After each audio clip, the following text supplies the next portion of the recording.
Assalamualaikum warahmatullahi wabarakatuh. Perkenalkan, nama saya Ujang Nur Rahmat. Saya adalah mahasiswa Universitas Terbuka jurusan pendidikan guru sekolah dasar. Di sini saya akan menerangkan bagaimana cara keterampilan mengajar di sekolah dasar. Baik, yang pertama yang akan saya jelaskan yaitu tentang bagaimana cara keterampilan bertanya pada beberapa mata pelajaran. Saya akan mencontohkan pada mata pelajaran bahasa Indonesia dengan tema menunjukkan kalimat perintah atau kalimat ajakan. Pertama-tama, yang paling pertama adalah kita ketika masuk itu pendahuluan. Di pendahuluan yang pertama kita menyuruh para siswa kita untuk membaca doa. Setelah membaca doa, kita mengecek kehadiran siswa. Satu persatu dicek, terus menanyakan siapa yang tidak hadir pada hari ini, dengan alasannya apa. Kemudian ketika ada siswa kita yang sakit, kita doakan mereka agar mereka bisa diberikan kesembuhan kembali.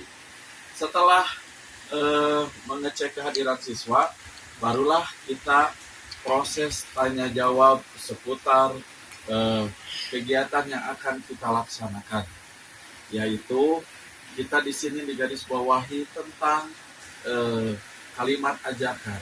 Yang pertama, kalimat ajakan pertama kita tanyakan, apakah anak-anak semuanya pernah diajak oleh orang tua?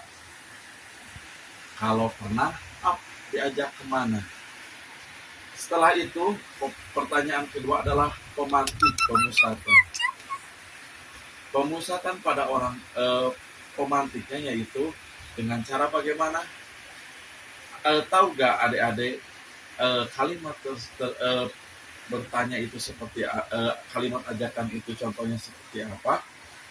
Ya, kita kasih kata kuncinya, yaitu misalnya kalau ada kata ayo, yuk, itu merupakan salah satu cara bertanya. Oh iya, itu adalah kalimat ajakan. Dan tidak lupa di akhirannya itu terdapat tanda seru. Itu untuk contoh bagaimana kita mengasah keterampilan bertanya. Setelah itu, bagaimana caranya agar bertanya itu efektif dan efisien? Kemudian kita itu setelah mengajukan pertanyaan, kita memberikan kepada adik-adik, kalau ingin bertanya silahkan acungkan tangannya terlebih dahulu. Setelah mengajukan tangan, barulah kita sesi tanya jawab. Ketika pertanyaan diberikan oleh seorang guru, maka jangan langsung diberikan jawabannya, kita lempar ke teman-temannya. Apakah ada yang mengetahui atau tidak? Setelah itu, barulah kita masuk ke sesi selanjutnya, yaitu memberikan kesempatan pada siswa untuk menjawab. Setelah mereka menjawab, kita berikan tidak hanya satu siswa, tapi beberapa siswa agar pertanyaan itu lebih bervariatif dan jawabannya lebih berkualitas. Setelah mereka jawab, maka kita refleksikan atau simpulkan pertanyaan mereka itu untuk dijawab dengan sebaik-baiknya. Setelah kita jawab, barulah kita memasuki ke pelajaran. Kita berikan contoh. Misalnya kita contoh kalimat ajakan. Kita tuliskan dengan menggunakan ayo. Contoh kalimatnya ada yang tahu? Kita langsung tuliskan di papan tulis.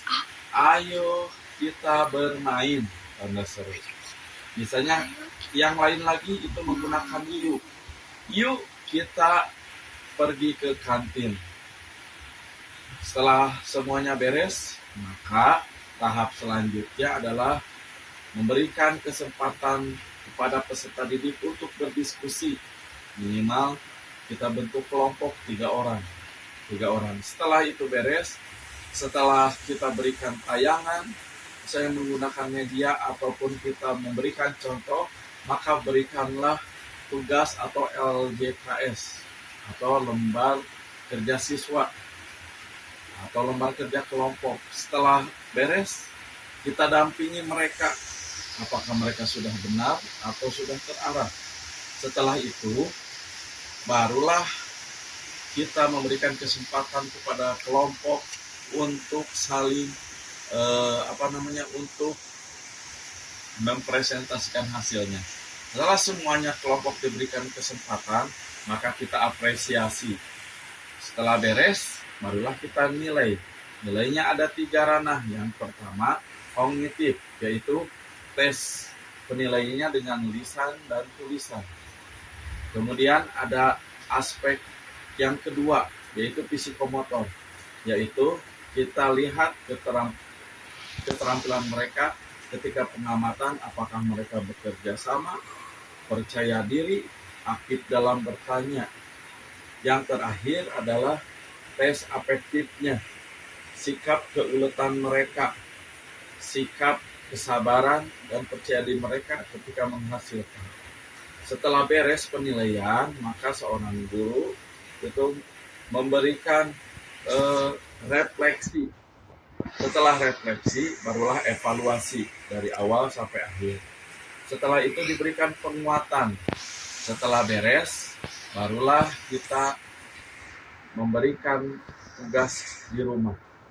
Setelah memberikan tugas di rumah, maka anak-anak disuruh berdoa. Setelah berdoa, mereka langsung duduk dengan rapih, diberikan tata tertib kembali, refleksi dari awal sampai akhir. Setelah mereka rapi, silakan yang paling rapi, biasanya mereka pulang terlebih dahulu. Demikianlah keterampilan mengajar dan keterampilan dasar bertanya yang diterapkan di sekolah dasar. Assalamualaikum warahmatullahi wabarakatuh.